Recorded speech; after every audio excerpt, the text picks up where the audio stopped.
that begs the question, offense, where are you this year? Well, I think Boomer and I and many ex-quarterbacks over the years have been jealous of all these offenses we've seen. Throw a screen pass, he's 19 of 20, and he's really accurate, and he hasn't thrown the ball 5 yards down the field.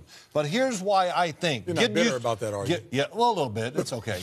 But get used to this, Ray. Tell them to get used to it because this is what we're going to see a lot in the NFL. Here's why.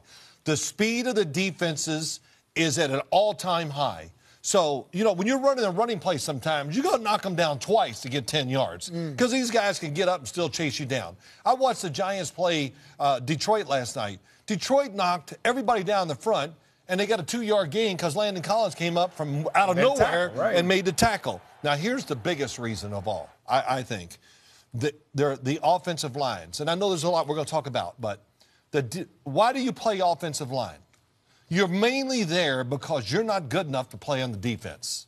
So we got such a discrepancy in talent from defensive front guys who rush the passer, do all these things against offensive linemen that is really hurting NFL offenses. Old lines, they always had the stereotype of being the smartest one. Hey, JB, I can be the smartest guy in a 100-yard race. I'm still not coming in last. It's not unusual for defenses to dominate offenses right now. That's not unusual. I mean, when we got ready to play Boomer, when I was first starting, we knew we was going to shut them out in the first half. Yeah, we just heard my Boomer getting out there. Yeah. Absolutely.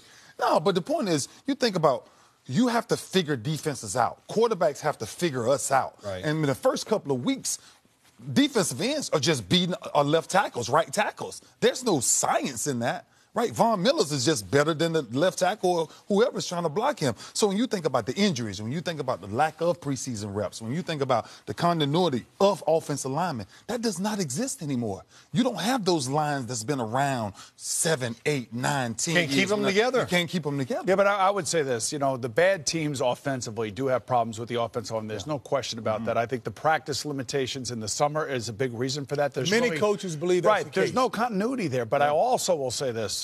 Standing on the sideline of the AFC Championship game in Denver a few years back when Von Miller was all over Tom Brady, watching the speed of those outside pass rushers nowadays in the NFL, that is a big thing, the athleticism to those guys. And then watching what Ziggy Ansah did to Eric Flowers against the Giants. I mean, Eric Flowers is a big, ginormous human being. And here's a guy, Ziggy Ansah, is a little bit smaller than him, and just got into him and pushed him back. It's technique, it's speed, it's athleticism, and I think it's really affecting the offenses. Hold tight. Go ahead. Jackie Slater. Anthony Munoz. Well, You mean to tell me that the days... Wait, they're freaks of nature. They were once-in-lifetime guys. When you build a football team, where does it start? Where do you want your talent to be? The box, that front seven. For us, it's the offensive line. It's the line of scrimmage. Whoever controls the line of scrimmage most likely is going to win the football game. I had some great offensive lines. I know you did with the Giants when I was with the Cincinnati Bengals. But I just think the speed rushers now, they're worried about one thing and one thing only. Get to that quarterback as fast as they possibly can. Here's the last thing for me.